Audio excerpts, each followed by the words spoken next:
Вітаю, друзі. Ну що, всі учасники цієї політичної кризи, які причетні до ситуації, заговорили. І тут найцікавіше, тому що за їх заявами дещо ховається. Ну от коли, наприклад, Федоров каже: "Мені не потрібна посада міністра оборони, щоб бути міністром оборони. Мені потрібна ця посада, щоб перемогти у війні".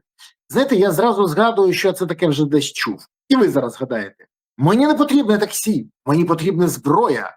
А потім зірвана мобілізація, звільнення Залужного, корупція, Єрмак, Міндіч, порушення Конституції, обіцянки про 3000 ракет, блекаут у Москві, верніше обіцянка про блекаут, і всього цього не було. До речі, ця ж людина каже, що йому потрібна перемога. Але по факту Володимир Олександровичу потрібно, щоб династію добудували, а питання по неї не ставили. Взагалі, відповіді дали всі троє: і Федоров, і Сирський, і Зеленський. Зараз розберемо це.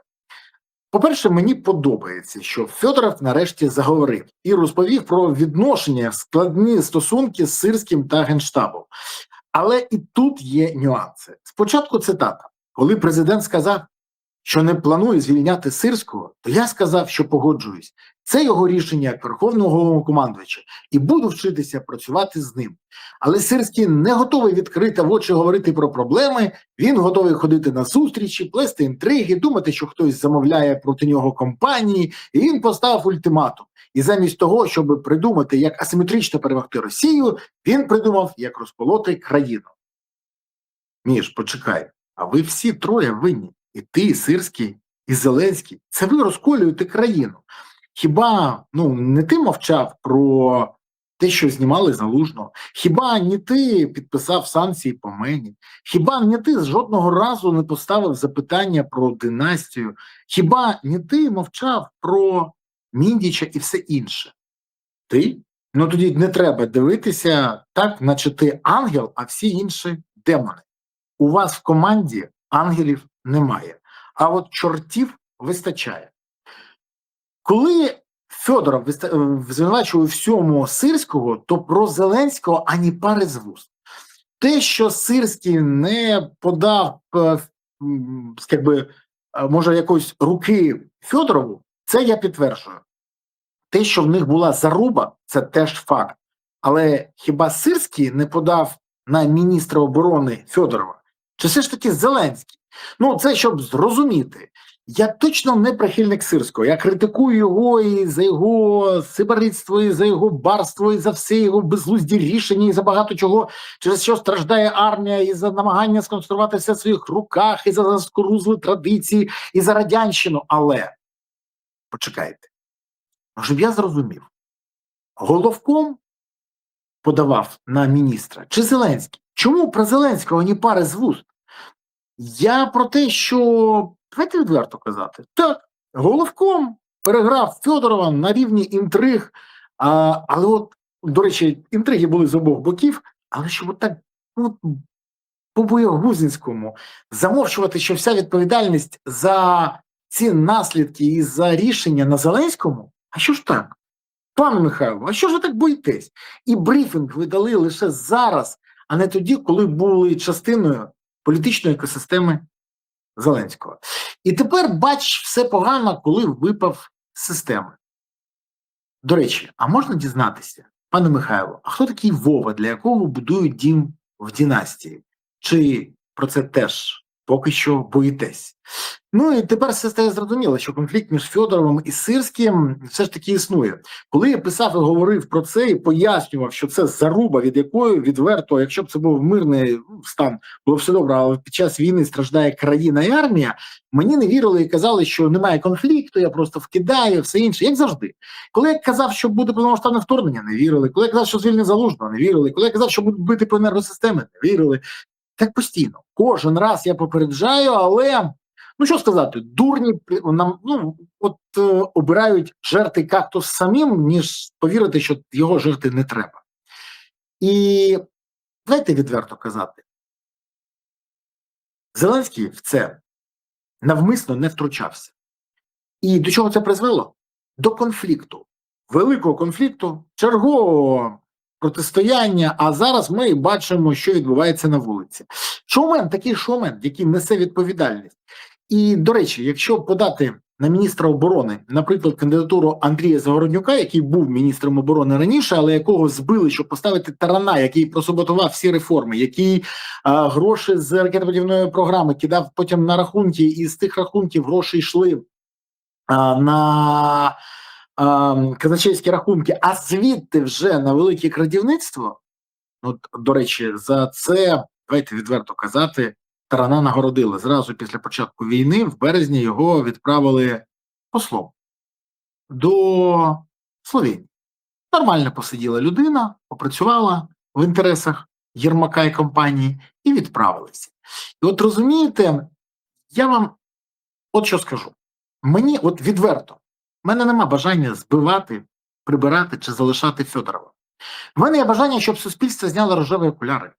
Бо Зеленський, Сирський, Фьодоров, Єрмак, Міндіч та інші – це частина загальної політичної екосистеми шоумена. Вони частина однієї команди, і неможливо вихваляти дощ і критикувати хмару. Чи було у Фьодорова досягнення? Звісно. Наприклад, вимикання старлінків у росіян, ефективне збиття шахедів. Я не сперечаюся. Але чи були факапи? Їх вистачає. Більше піару, нічого іншого. Заява про, що буде воювати 50% іноземців, казки про реформу ТЦК, грошей, яких немає на виплати. Факапів вистачає. Але і мовчання з приводу всього, що робив Зеленський, теж в нього вистачає. Там всі мовчать, поки вони частина команди. Ну давайте відверто це казати. Чому бояться люди казати про це? Чому Фьодоров про це боїться мовчати? І давайте відверто. Якщо б призначили, ще раз кажу, зараз Загороднюка, то впевнений на 100%. І голоси були в Верховній Раді, і партнери б підтримали, і реформи би відбулися. Але ж не для цього Єрмак його збивав з посади міністра оборони, і не для цього призначали Тарана, щоб сьогодні вирішити це питання так. Але ж давайте відверто. Зеленський теж відповів на запитання, ви знали, все, і я знаю, конфлікт був, а потім додав. Не на всі питання я б хотів публічно давати відповіді. І не тому, що є секрети від суспільства. У нас нема секретів від суспільства, є секрети від руських. Це заява Володимира Зеленського. Тоді попереджати ж треба, що інформація про те, хто такий Вова, для якого будують дім в династії, не розголошується, бо те утаємничили від росіян. Ну, правильно я розумію? Чи ні, Володимир Олександрович? А про двушечку на Москву ви мовчите теж через це?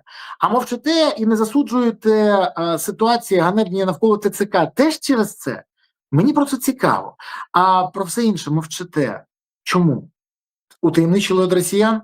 Може, ви, знаєте, скажете, хто злив всю інформацію про контрнаступ на Запоріжжя і про захід в Курську область росіянам?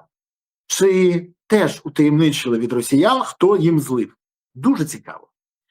Взагалі, все, що я побачив, це треш. Ну і потім була відповідь Сирського. Сирський відповів. Він потролив Фьодорова. Мені здається, що пан Головком забув трохи, що він не білий і не пухнастий. І ми всі пам'ятаємо, кому підпорядковані підрозділи «Скеля», 155-та, 425-та. Він забув? А ми пам'ятаємо. Більше того, 225-та, через 25-та «Скеля». Так от, що можу сказати? Що не треба бути подібним шоуменом. Я розумію, що Сирський це зробив, коли тролив Фьодорова, щоб сподобатись шоумену. Бо бачите, Володимир Олександрович, я в вашій манері, так, от, з підйобкою. Краще б він вирішив проблеми, які є в армії. Краще б він відповів, чому не підготував резерв, який був потрібен. Краще б він відповів, а що там по Борисову з Одеси? Краще б він відповів по багатьох питаннях, які є до нього. І тоді були, і зараз. Тому ще раз кажу, там нема білих і пухнастих. Там всі це загальна політична екосистема, яку вибудував Зеленський з Єрмаком. І те, що ми зараз бачимо, це наслідки тотального мовчання цього приводу. А те, що дехто волав з цього приводу, він отримав за це санкції. А ще, може, і підозри ще дадуть. Не знаю, але в будь-якому випадку, коли ти вказуєш на те, що відбувається, влада тебе ненавидить. І сьогодні, тут головне зрозуміти, що не треба надягати рожеві окуляри. А Фьодорову, до речі, нарешті я бажаю сміливості підняти питання і династії, і корупції, і багато інших питань, які він чомусь боявся підіймати раніше. І не треба мені казати, що інакше б його знесли. А зараз не знесли. Просто в команді при жабі Гадюкінгу одні жаби з'їли інших. Або гадюки. Я в цьому не дуже розбираюся. Але те, що це є проблемою для України, впевнений на 100%. Більше того, я бачу, що ми заходимо в ще більшу політичну кризу, з якої вийти буде край важко. І зробив це безпосередньо Зеленський та члени його команди. Всі члени. Всі. Відповідальності нікого знімати не треба. Дякую, що подивилися, дякую, що підписалися, поставили вподобайки і поширили відео. Окремо подяка за те, що ви допомагаєте ЗСУ. Бо ЗСУ – це єдина сила, яка сьогодні є запорукою того, що Україна є майбутнє. Тож гуртуємо всі навколо ЗСУ. Донатимо на ЗСУ, допомагаємо ЗСУ, приєднуємось з ЗСУ. І тоді у України буде гідне майбутнє, і все буде Україна. Дякую. Па-па.